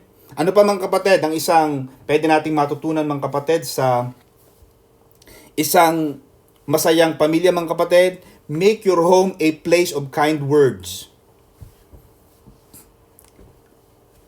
Make your home a place of kind words. Magagandang salita, nakakatuwang mga salita, nakaka-inspired. Amen mga kapatid? Sabi nga rito mga kapatid, you can be a thermometer that measures the temperature, or you can be a thermostat that can change the temperature. At yan ang isang mabuting Kristiyano, Sister Alice. Sa isang pamilya, lagi magkakaroon ng away, pero ikaw ay maging isang thermostat na kaya mong palitan ang init at gulo ng pamilya. You are an ambassador, you are a representation of Jesus Christ, and it's for you to become a bridge of those two parties. Maging dahilan kayo ng pag-uunawaan, ng pagkakabati-bati, mga kapatid, ng inyong pamilya. Ano pa mga kapatid? Believe in each other. Maniwala. Amen? Alam niyo ba mga kapatid na children build a lot of self-esteem that they carry for the rest of their lives when their parents believe in them. Kapag ang bata, Sister Jabing, Sister Bebing, ay sinabihan mong, anak, may tiwala ako sa'yo. Anak, I know you can do it. Anak, I expect a lot from you. Anak, naniniwala ako na itong mga problemang ito ay malalampasan mo. When you have that kind of positivity sa anak mo, in-inject mo yan every day. Tinuturukan mo yan ng, kumbaga, vaccine every day. Vaccine of empowerment, vaccine of inspiration, vaccine of the Word of God. They will grow up with that kind of self-esteem, self-confidence. I can do it because my mom and dad told me so. Amen? May mga, wag mo sasabihin sa mga anak mo na, hindi mo kaya yan. Ang lakas-lakas ng loob mo, hindi ko sinabi ko sa'yo, hindi mo kaya yan eh. Wag mong gawin yan, hindi mo kaya yan. The more you tell them that they cannot do it, they will grow up. Lalaki sila mga kapatid na may takot, may pangamba, dahil wala kang tiwala sa kanila. Amen, mga kapatid? At maybe I can say this in myself. Maybe the reason why Pastor Don is here, because I have a parents. I have mom and dad who injected me that I can do it. You can do it. Because Christ is with you. Anak, naniniwala ako sa iyo. When I was, first time, I think Pastora told us so about this. When I was going to university. Last 10 minutes, mga kapatid.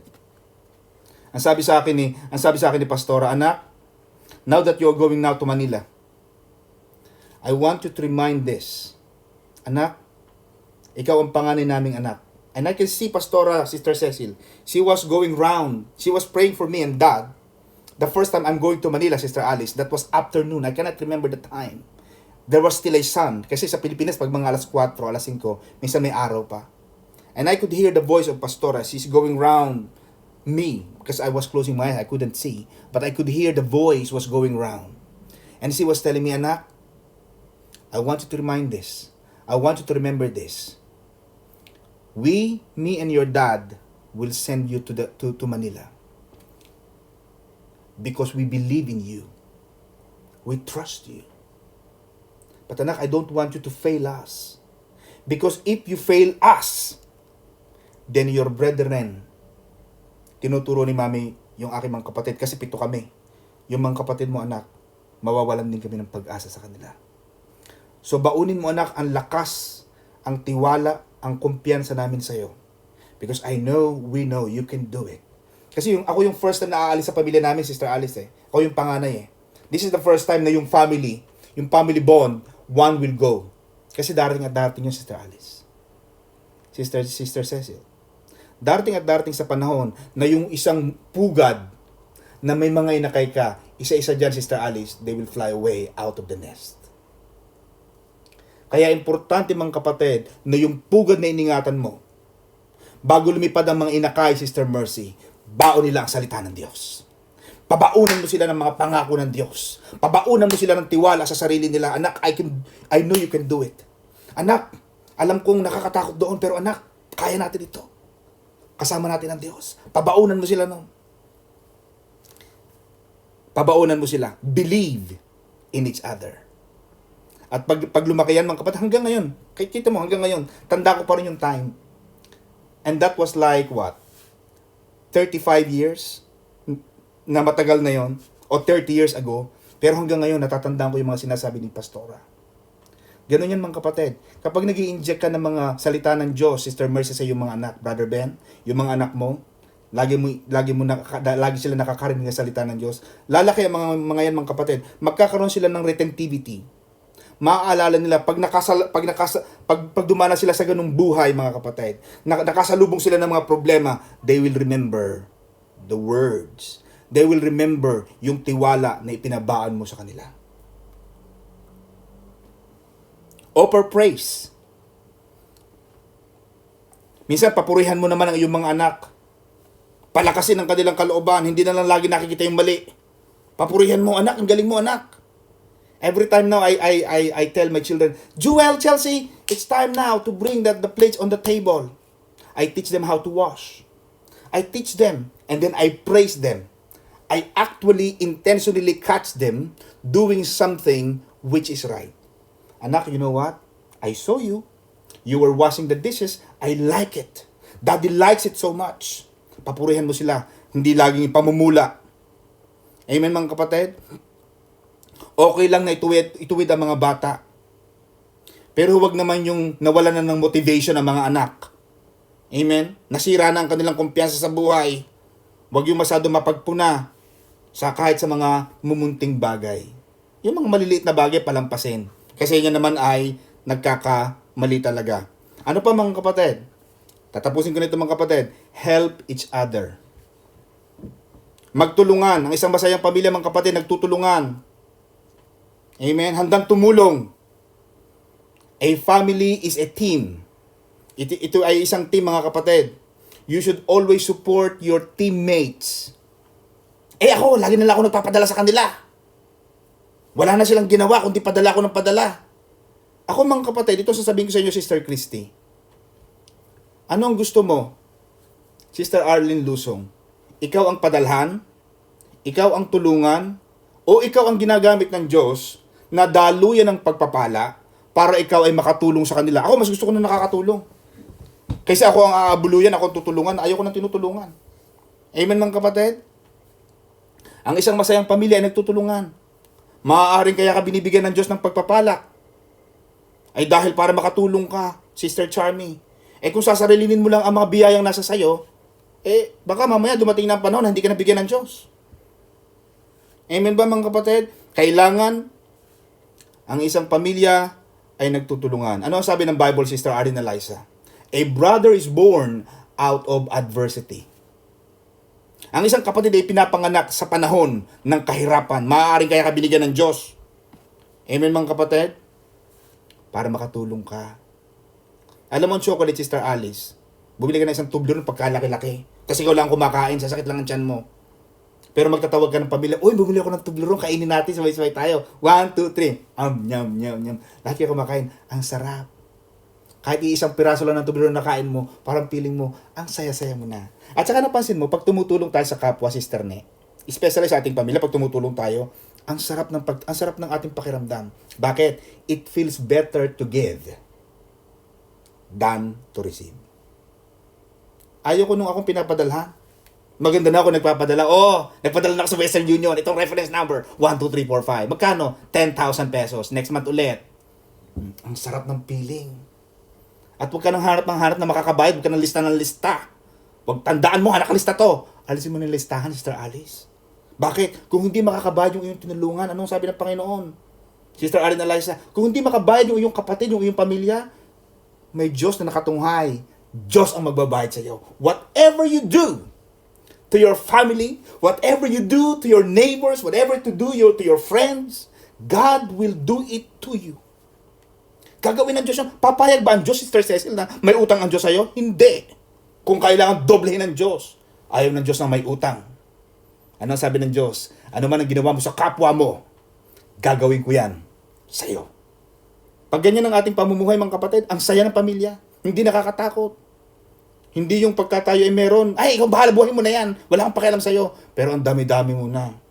Amen mga kapatid. Habang tayo ay may buhay at may mga kapatid tayo nakikita natin na naghihikahos, nakikita natin wala nang mapuntahan, hindi masama na tumulong hanggat meron.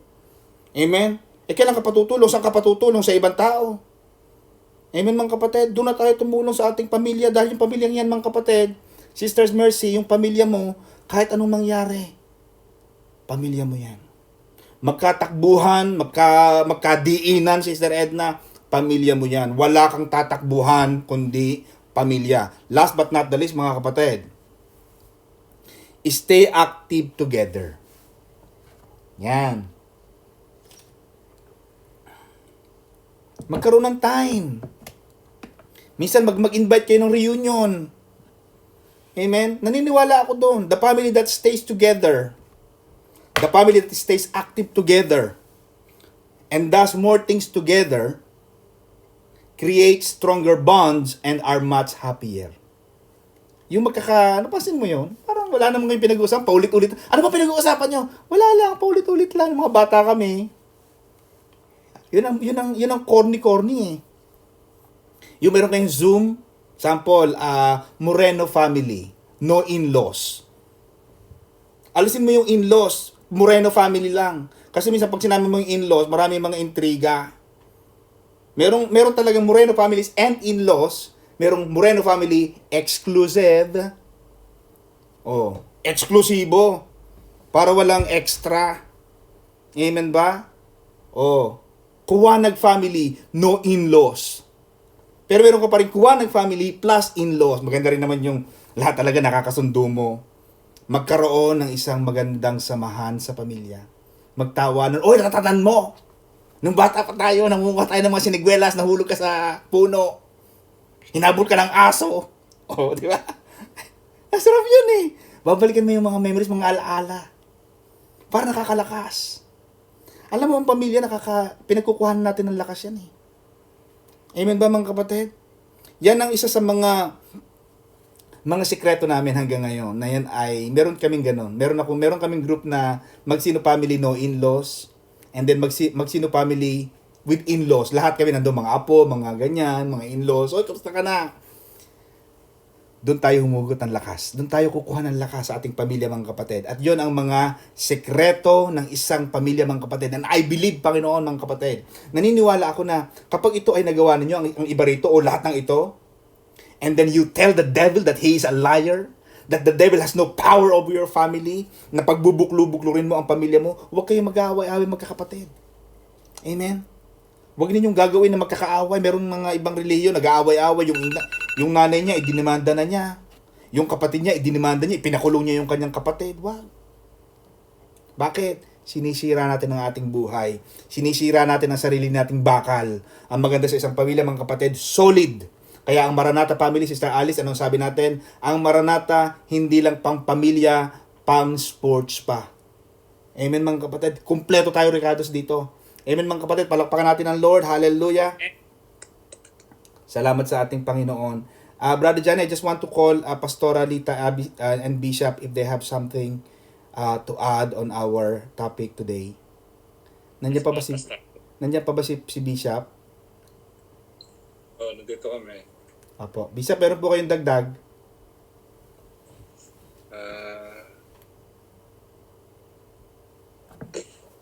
Napakaganda ng topic na yan dahil talagang very convincing at yan talagang kailangan ng isang pamilya na magkaroon ng unity mula sa ama, ina at sa mga anak. Yan din sa mga, na isang bagay lang na maganda rito, kapag ka ang isang, let's say, ang isang asawa ay nagkaroon ng asawa, okay, bibigyan ko ng example. Halimbawa, ikaw, Pastor Don. Kung kinapanakit sa pamilya, siyempre, Magsino family na yan, no? Yung loob mo, ilalakit mo na sa pamilya mo, sa partido ng iyong asawang lalaki. Dahil isa na kayo dyan. Dahil kung makikita mo at mapapansin mo, ang apelido mo, nung dalaga iba na, nang ikaw meron ng asawa. Ang tawag sa iyo ay Mrs. Magsino. Ang iyong loob, ilalakit mo na doon sa Magsino family. Huwag mong ilalayo ang iyong sarili sa iyong pamilya dahil tinawag ka para maging isa, magkaroon kayo ng unity. Amen. O pagkakaisa sa pamilyang ito. At huwag kang maging one-sided lang. Na ang mahalaga sa iyo yung kabilang parte, yung partido mo, pero yung sa pamilya ng iyong asawa, hindi mo binibigyan ng pagpapahalaga. Kaya ang isang maligaya at masayang pamilya ay makikita mo doon sa pagkakaisa mula doon sa ama, ina at sa mga anak. Kasali ang mga manugang dahil kasali na siya sa kanyang pamilya. Ito yung nagbibigay sigla sa isang pamilya kapag ang buong sambahayan mula sa asawa, manugang at mga apo ay nagkakaroon ng pagkakaisa. Yun ang sikreto ng isang maligayang pamilya. Walang kanyanan, walang damutan, walang taguan. Ingat tayo, Timuro. Ito yung magandang turo talaga ni Pastor Don. Talagang papasalamat ko sa Panginoon dahil muling pinahayag niya ang kanyang kabutihan, kagandahan loob sa bawat isa sa atin na tayo ngayon ay talagang masasabi ko na isang pamilya Amen. ng Maranatha Jesus Coming Church. Amen. Lahat ay iisa, kaya walang kanya-nay. Hindi mo pwede sabihin na, ito'y akin lang. Ito'y solo ko ito. Ang pamilya ito ay kinakailangang makitaan na tayo ay mayroong pagkakaisa sa puso, isip at diwa. Okay, God bless you. Amen. Pastora, meron po kayo? Napakaganda ng topic at ako'y nagpapasalamat sa Panginoon dahil kumbaga parang naibalik natin yung mga turo at aral na dapat talaga yung maging pundasyon Amen. sa buhay ng mag-asawa, Amen. sa buhay ng mag-ama, sa buhay ng mga ina, sa buhay ng mga anak. Dahil sa mga panahon na ito ay kailangan talaga nating balikan ang mga turong ito dahil marami ngayon sa mga anak talaga pag nakapag-aral na ng kaunti at ang magulang ay nagkakaroon na ng kaunting let's sabihin natin sa age ng yung pagtanda na siyempre iba na yung nagiging buhay ngayon kaysa sa noon. Minsan ay talagang ang mga anak ay nakakalampas. At minsan ay nahihirap ang Nakakalampas asawa. ng mga pagsasalita, nakakalampas ng mga pag-iisip. Dahil, alam nyo, tama naman talaga yung napakaganda ng turo na kahit paanong galing ng isang anak, ay hindi natin maaaring i-tsapwera ang galing ng isang magulang.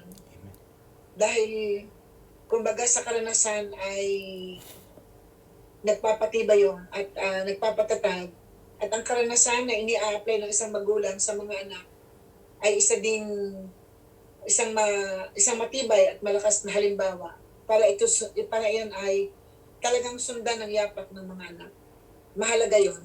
Kaya salamat sa Panginoon sa mga turo na yan at ako'y nagpapasalamat na napakarami sa Panginoon. Kaya sabi ko nga sa iyo kanina, nung pa isang araw ko nakita yung topic nito. At nung makita ko yung nalimutan ko sabihin na kailangan ma-distribute ang mga teachings na ito.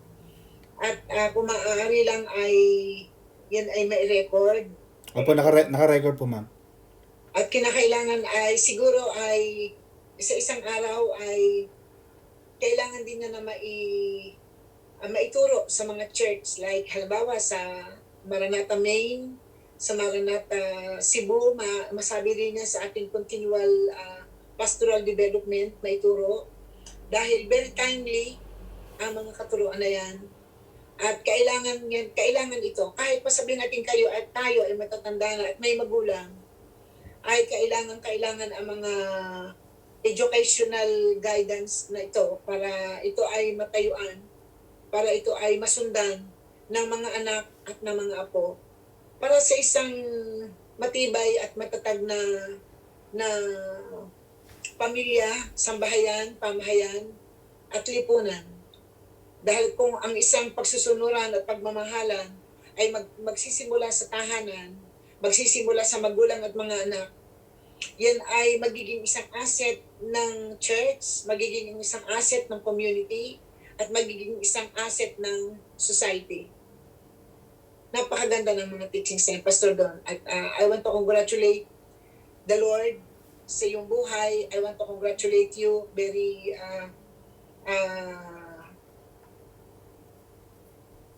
well explained sa lahat at madaling unawain ang iyong kumbaga ay ang pagkakapaglahad, ang pagkakapagturo.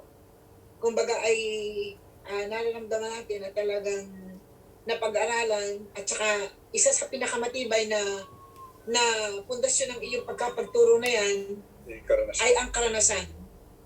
Karanasan natin sa pamilya, karanasan natin sa ating pinagmulan. Dahil kung ito'y basta pinag-aralan mo lang at hindi mo ito naging karanasan sa pamilya, parang kumbaga ay meron kang maaaring hagilapin. Pero palibhasa ay karanasan ito, kaya very convincing. dahil ang pamilya naman, hindi mo naman sasabihin kahit pa naman ikaw isang pamilyang pangkaraniwan o kahit pa isang pamilyang sabihin natin na simple na pamilya, ang pagiging isang masaya at maligayang pamilya ay nasa pagsasama-sama, nasa pagkakasundo-sundo, na sa pagtutulungan. Pinakamaganda sa lahat yun, na walang kanyanan talaga. At saka isa pa, yun ang gawa mo eh. Yun ay trabaho mo, yun ay ginagawa mo. Sino man sa mga kapatid mo nangangailangan, since then ikaw ay hindi ka pa naman pastor, wala ka pa sa ganyang profesyon. Kumbaga yan na ikaw. Kumbaga ay ikaw ay naging isang sandigan ng ginamit ka ng Panginoon bilang isang sandigan ng pamilya mula pa noon sa amin bilang kami mga magulang mo at saka sa mga kapatid mo up to the present, ay talagang yun ang buhay mo, yun ang ipinamuno. Kaya napakadali mong mai-relay at napakadali mong na-describe sa church, sa ministry, sa Zoom meeting na ito, ang mga katuruan na yan dahil nga karanasan natin sa pamilya. Maraming salamat sa Panginoon dahil yung pagsusunuran ng magkakapatid, dahil hindi lang naman ikaw naging isang panganay na anak, kundi talagang naging isang modelo din sa mga kapatid mo, na talagang natandaan mo lahat yung tinuro ko sa iyo nung ikaw ay magka-college na.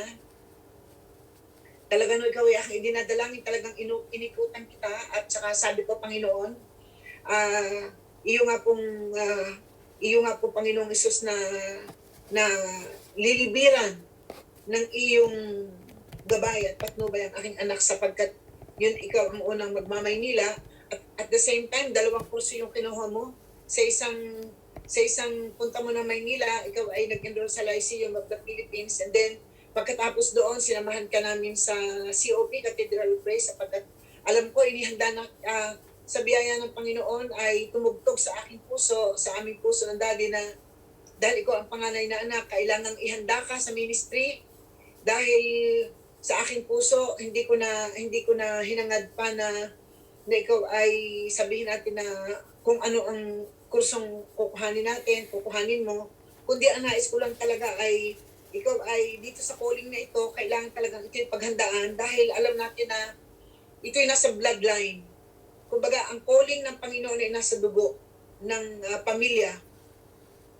Kaya bilang ikaw ay isang panganay na anak, 2 kurso yung kinuha mo sa isang panahon ng iyong pag-aaral, at maraming salamat sa Panginoon at nakuha mo, na natapos mo yon at saka naging matagumpay ka hanggang sa pamula pa ikaw ay mag-college, hanggang sa ikaw ay mag-pastoral ministry, biblical study. Pagkatapos ay nag-aral ka uli sa masteral mo sa Ateneo de Manila, at salamat ng napakarami sa Panginoon na sa mga panahon din ikaw ay naging scholar ka ng Equitable Bank ng Gokim Foundation, na talagang ikaw ay inopera ng may-ari ng Equitable Bank, na ikaw ay papag-aralin bilang isang scholar ng bangko. Nakuha mo yon at hanggang sa ikaw ay naging professor ng San Juan de Letran. Kumbaga, mang karanasan na yan sa iyong buhay ay hindi basta madali, kundi talagang sa gabay at patnubay ng Panginoon talaga ay ikaw ay inilid sa tamang pamamaraan, at ako'y nagpapasalamat ng marami sa Panginoon dahil yung isang magulang, dahil ginawa ko ito talaga sa iyo, na ikaw ay talagang dinalangin ko, na habang ikaw ay aming idinilehen, dinadalangin, talagang sabi ko, Panginoon, iyo nga pong magpapadala po kayo ng iyong libo-libong anghel para maging gabay ng aking anak sa kanyang pag-aaral, sapagkat alam ko, Maynila yan, nakakatakot, na kung hindi sa lakas at kapangyarihan ng Panginoon, ay nakakatakot ang magpaaral sa Maynila, lalo na sa mga panahon na ito. Kaya ako'y talagang nanangan sa mga pangako ng Panginoon, at ikaw ay aking ipinagtagubilin, at maraming salamat sa napakayamang biyaya ng Diyos, at naging matagumpay ang lahat ng iyon dahil nga ang Banal na Espiritu ang naging patnubay at naging gabay mo. Purihin ang Panginoon sa mga teachings na yan, at dalangin ko sa Panginoon na yan ay maituro mo sa mga darating na continual pastoral development natin sa darating ngayong linggong ito, para sila man ay ma-refresh ng mga katuruan na yan. Amen. God bless you mga kapatid. Amen. Happy Valentine's Day sa inyo lahat. Maligayang karawan ng mga puso. Amen. At talaga nakakatuwa ang inyong mga, ako'y nagagalak sa, alam niyo talagang nakakatuwa ang gawa ng Panginoon. Dahil ang inyong mga mukha na yan, talagang yan ay ginawa ng Panginoon para sa kanyang kaharian. Amen. Talagang Hallelujah. mga tagapagmana kayo ng kayamanan at kaharian ng Diyos. Amen. Congratulations sa inyong lahat and Happy God bless you. Hearts Day. God bless you all. Amen.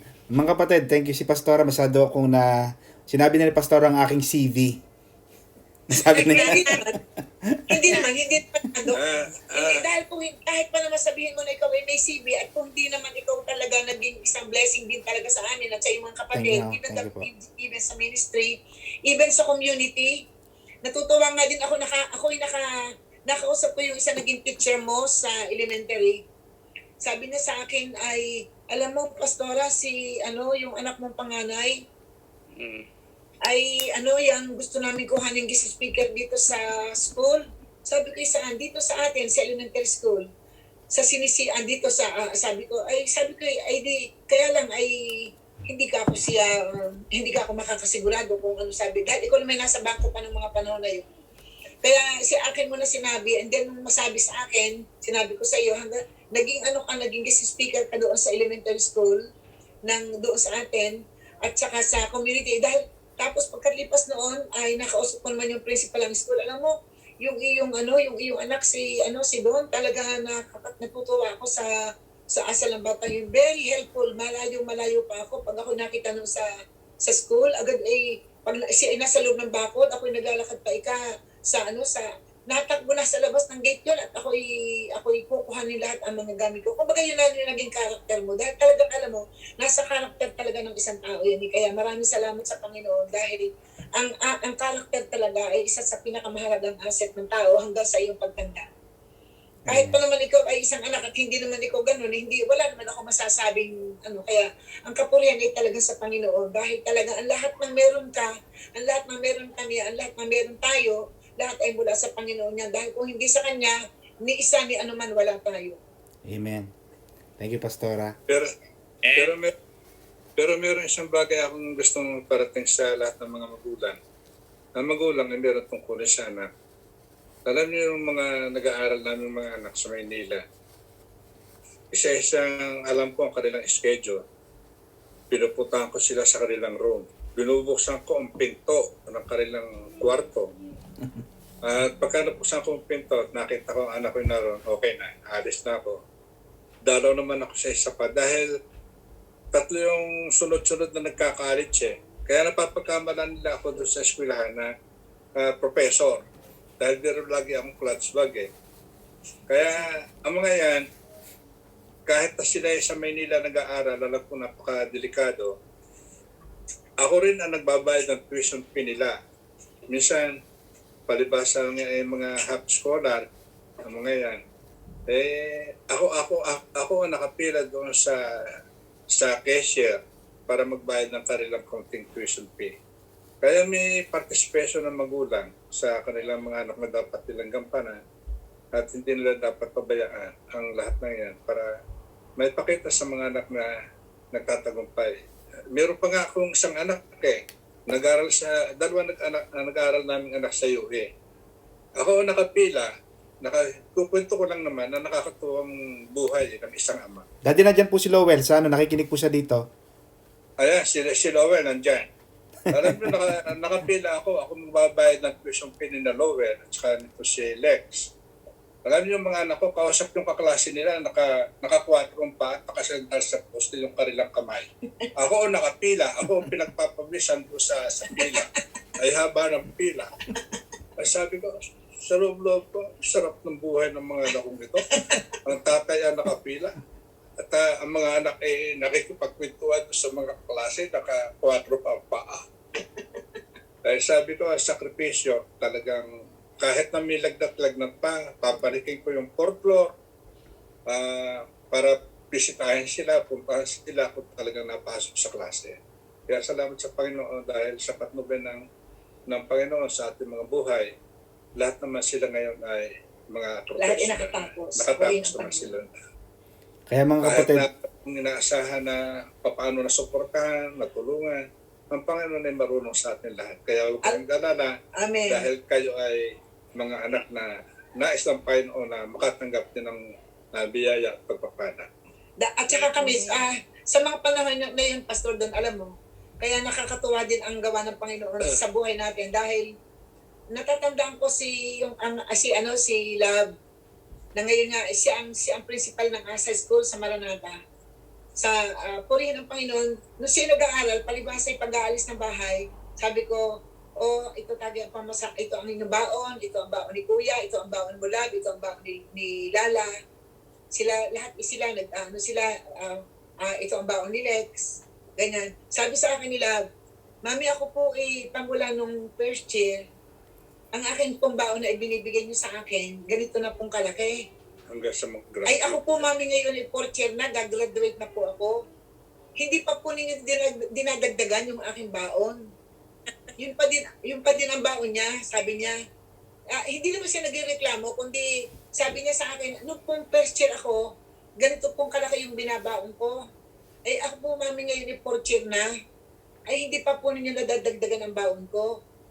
Pero yun naman, hindi naman siya nagreklamo. Kaya lang, sabi niya sa akin, ay sige po Mami, dahil pagka dinagdagan po yung aking baon, baka po ang magkulang naman ay kay Kuya, o baka naman po ang magkulang ay kay Lala, baka po naman si Lex ay wala. Sabi ganyan sa akin. Nagkukwento siya sa akin, sabi niya sa akin, alam niyo Mami, ako po ay naglalakad mula po doon sa may Quirino Avenue hanggang doon sa boarding house. Ako po'y nakakakita ng fried chicken na tinitinda doon sa may bubog. Baga sa may bubog na puro fried chicken ang tinitinda doon sa kanto ng kanyang binababaan. Sabi niya, ang ulam ko pagdating sa bahay ay ligo. Yung baga sardinas na ligo na bilog. Dahil pinapapagbaon ko ang mga yan ng ligo sa Maynila dahil wala namang rep doon sa kanilang tinutuluyan. Wala naman silang rep doon. Kaya ang baon lagi nila ay mga dilata, mga ligo, minsan sardinas. Sa sardinas nga ligo. Tapos sabi niya sa akin, Mami, ako po ay nakakakita ng fried chicken doon po sa kanto na aking binababaan. Ako po ay malayo na. Ako po ay nakatingin pa po doon sa fried chicken. Malayo na po ako hanggang sa pagtingin ko po doon sa fried chicken, ay gusto ko po na sanang bumili. Pero iniisip ko naman baka ako'y kulangin dahil yun daw ay araw ng Huwebes. Sabi niya, nako ay Huwebes na ngayon. Pwede na siguro akong bumili ng fried chicken. Ngayon, sabi niya sa akin, sabi nila, Mami, inisip ko na lang po na, pag-uwi ko na lamang sa bahay, sa bahay lang ako mangangain ng fried chicken. Dahil baka daw siya umuwi, baka daw kulangin ang kanyang pamasahe. Hanggang sa sila nabunggo, meron daw, sa katitingin daw niya doon sa fried chicken, ay may nabunggo siya pala ay nakabunggo nung isang, dahil nakatitig siya sa fried chicken, ilakad siya ng lakad, nabunggo siya ng isang taong kanyang kasalubong. Sabi niya, naku, sorry po, ay nakatingin siya doon sa fried chicken. Sabi daw nung kanya nabunggo, sabi niya sabi, may naiwan ka? Sabi niya, ay wala po. Sabi niya, anong tinitingnan mo? Ay wala po, nagdi-ready, sorry po. Nagkukwento siya sa akin, namimiling-biling yung luha nila na gusto na daw niyang bumili ng fried chicken. Alam niyo, nung kinalunisan, sabi ko, dinagdagan ko yung baon mo para pag dating mo ng Maynila at ikaw ay mapaibig ng fried chicken uli, ay ikaw ay makakabili na. Sabi niya sa sabi niya sa akin, alam niyo Mami, ako po bumili ng fried chicken noon. Hindi na po ako nagbukas ng aking sardinas. Alam ko kung ako'y pagpasok ko, bibili po ako talaga ng fried chicken. Kaya nung paglabas daw niya ng araw ng Lunes, bumili siya ng fried chicken. At ang kanya daw ginawa, yung sardinas, binuksan na lang niya ng araw ng Martes ng hapon. Dahil yung Lunes ng gabi at saka yung Martes ng umaga, ang iniulam niya ay fried chicken. Kaya pag naalala ko yung kwento na yun ng aking mga anak, alam niyo, ang mga anak, pag tinuruan natin talaga na sila maging masikap sa buhay, marami din silang mararanasan ng mga pagtitiis sa buhay. Pero yung pagtitiis na yun ay magiging isang aral din sa kanila para yun din ang kanila maituro sa kanilang mga anak. Kaya maraming salamat sa Panginoon sa teaching mo, sa sermon mo, Pastor Don, at talagang na-recall ko yung mga nakaraan ninyo nung kayo ay mga nag-aaral pa. Salamat sa Panginoon. Mga kapatid, alam nyo, sorry mga kapatid, we are extending out of time. Pero gusto kong samantalahin ito mga kapatid na itong aming itinuturo mga kapatid sa inyo, mga kapatid ko, ay mga personal first hand experience. Hindi to mga kinuha sa Google, hindi to mga binasa sa internet. Ito mga kapatid ay susi ng masayang pamilya. Maganda mga kapatid ang may masayang pamilya. Amen mga kapatid. Alam niyo pa, hindi to naikwento ni Pastor, kukwento ko na ito. The first time, Sister Edna, na ako ay nakapagtrabaho sa bank, yung kumita ako, at may mga, alam ko, may mga teenager dito, may mga nakikinig dito online at sa ating iba't ibang platforms. Alam mo, Sister Edna, ang aking naging layunin na bago ko mag-asawa, ay dahil kami kay Sister Edna ay lumaki sa Vito Cruz, ang aming tinitirahan doon ay isang kwarto lang, Brother Johnny. At itong kwartong ito, halos minsan kami 3, 4, isang kwarto ay napakasikip, napakaliit lang naman ang kwarto namin. Kami ay magkakapatid ay may mga double deck. Ay pag kami naliligo, Brother Johnny, yung aming nililiguan sa Maynila ay kalalaki ng daga. Yun ang kasabihan, Sister Alice, na ang daga mas malaki pa sa pusa. Takot ang pusa sa daga. Sa laki ng daga, lumaki kami sa ganon. Hanggang sa nakatapos ako, ako. Ang isa sa akin naging layunin, Sister Alice, ay sabi ko bago ako gusto kong pagpalain ng aking parents. Alam mo, nung nakatrabaho ako, Sister Alice, humanap ako ng hulugan na kondo. Yung kondong maliit lang naman, di naman malaki, 33 square meters lang naman, malapit din sa De La Salle. Pero that was mga 1990s pa yun, o 2001 or 2000 something. Many years ago. Alam mo, first time na pumasok si Pastora, I think Pastora can attest to this, ang sabi ni Bishop sa akin, alam mo ba yung mami mo, nung pagpasok sa kondo, gumulong-gulong sa floor. Mami, kayo magsabi dyan kung totoo yun, pero narinig ko lang yung kay Dad. Totoo yun. Dahil kayong magkakapatid ay, lahat kayo ay talagang, tuwi na lamang may magmamaynila, pagod na pagod kami sa kahahanap ng bahay. Alam mo yung marami naman talagang bahay na mababayaran. Kaya lang ang mamahal. Sabi ko, kung tayo babayad ka ako dito ng 5,000 isang buwan sa apartment, ay kayo ako, ay wala na kayong akong babaunin. Sabi ko, wala na kayong. Kaya sabi ko, kailangan natin kumuha lang ng mga siguro hanggang mga 2005, hanggang mga 2005 na boarding house. Sabi kong gayon. Ngayon ay palibasa nakasama ka nga namin noong mga panahon na yon. At hindi ko naman alam na ikaw pala minamumuno sa iyong isip na gayon na sabi na apartment ko na talagang maliit, tapos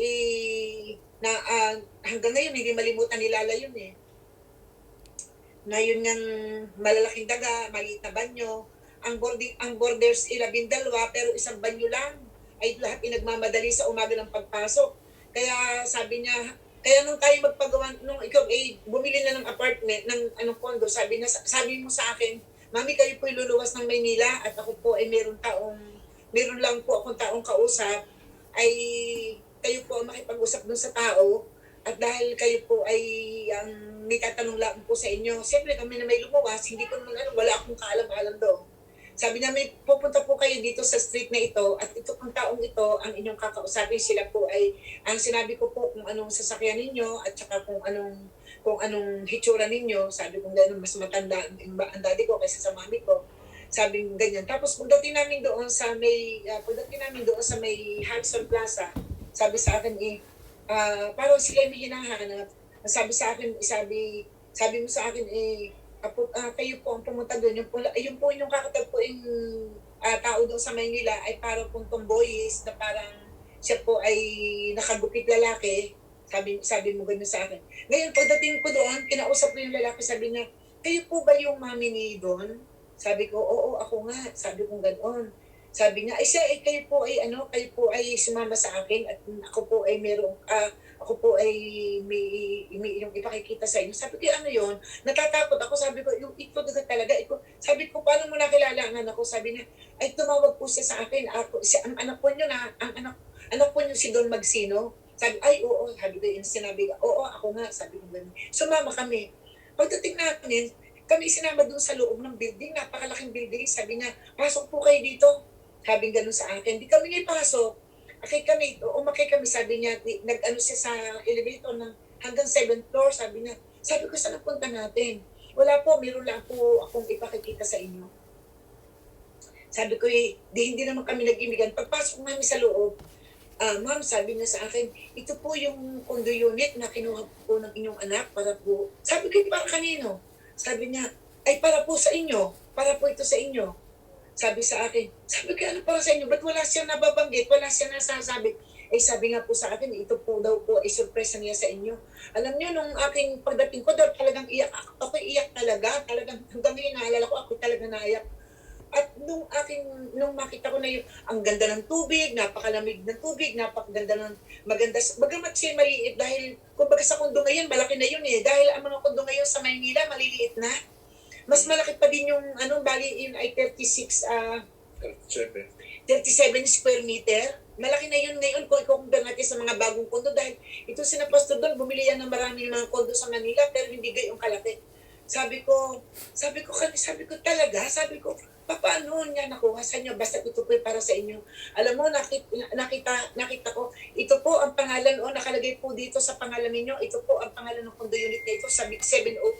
Ito po ay nakapangalan po. Kayo po ba itong Maria Estelita Magsino? Sabi ko, ako nga, ito po, nasa inyo po ang pangalan ng pagmamay-ari ng condo unit na ito. Ito po ay binili ng inyong anak at ito po ay bigay po sa inyo. Ito po yung regalo niya sa inyo. Alam niyo mga kapatid, ako talagang dahil malinis ang sahig, naka-tiles ang salas, tapos ang kwarto ay naka wood tiles.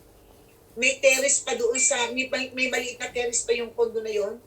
At ang pagtingin ko, napakaganda ng tisamet, napakaayos. Alam niyo, ako'y talagang nagpagulong-gulong na doon at ako'y talagang nagpasalamat sa Panginoon. Winelcome po, Panginoon. I welcome you here in this house. This is yours and this is your gift and I want to thank you, Lord. I am now welcoming you here. Stay here, live here, O God. This is your property. Inaanyahan ko, sabi ko, 100 kagaling-galingan. Hali kayo, pasok kayo. Kayamanan ng buong Maynila, hali kayo. Kayamanan ng buong Pilipinas, hali kayo. Kayamanan ng mga bansa, hali kayo, pasok kayo dito. At alam niyo mga kapatid, yung kondo na yun, doon nagtapos lahat ang mga anak ko mula sa mga hanggang sa aking bunsong anak at hanggang sa aking apo, doon siya may nakatira at doon siya hindi namin pinaupahan yun at yun ay doon nakatira yung aking mga anak na nagmamaynila, doon sila naroroon. Kaya maraming salamat sa Panginoon at yung condo unit na yun ay talagang doon nagmula ang maraming condo unit ng magkakapatid na yan, si Lindon, si Don.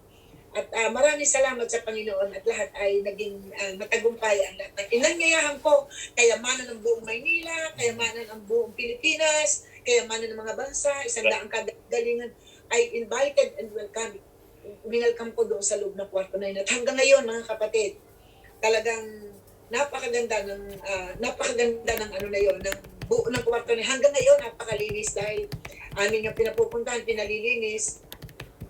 Yung aking apo doon nakatira sa kanyang pag-aaral at kahit pa ilan ang mag-aaral sa Maynila ng mga apo, doon lahat sila titigal dahil 37 square meter na condo unit. Kaya maraming salamat sa Panginoon at kaya nung kami magpagawa ng bahay sa Pilipinas, alam nyo mga kapatid, hindi ba nyo naitatanong? Dahil sa naging karanasan ng aking mga anak, ang aming ipinagawang banyo sa aming bahay, siyang 9 bathroom. Labing isa. Dahil nga sa naging karanasan ng aking mga anak sa Maynila na talagang pila ng pagligo, sabi ng aking mga anak, Mami, masakit na po ang tiyan ko. Kung kailan naman ako talaga nasakit ang tiyan, saka nagtatagal ng panliligo, saka tagal ng paggamit ng banyo. Kaya nung kami magpagawa ngayon ng banyo ngayon sa Pilipinas, siyam, 9 bathrooms with toilet and bath. Kaya ang papuri ay isa para sa Panginoon lamang. At lahat ng yan, ang ginamit din ng Panginoon ay ang magkakapatid ng mga yan. Purihin ang Panginoon. Amen. Yun ang gusto kong thank you, Pastora. Happy Valentine's sa Happy lahat. Valentine's sa inyo lahat. God bless you. Konti na lang mga kapatid. Yun ang gusto kong iwanan sa inyo mga kapatid na pagpalain din ninyo ang inyong mga magulang. Be a blessing to your parents. Kung buhay pa sila, be a blessing to your family. Kasi mga kapatid, yan ang paghuhugutan natin ng lakas. At ano man ang inyong itinanim sa inyong mga magulang, aanihin naman ninyo yan sa inyong mga anak. Amen? Palakpakan natin ng Lord. Hallelujah. Brother Johnny, meron pa tayo? LOB pa po, Pastor. Okay, sige kapatid. Sir. Maraming salamat po. Purihin ang Panginoon sa buhay niyo po, Pastor. Pastoral, Reverend Pastoral Lita and Bishop.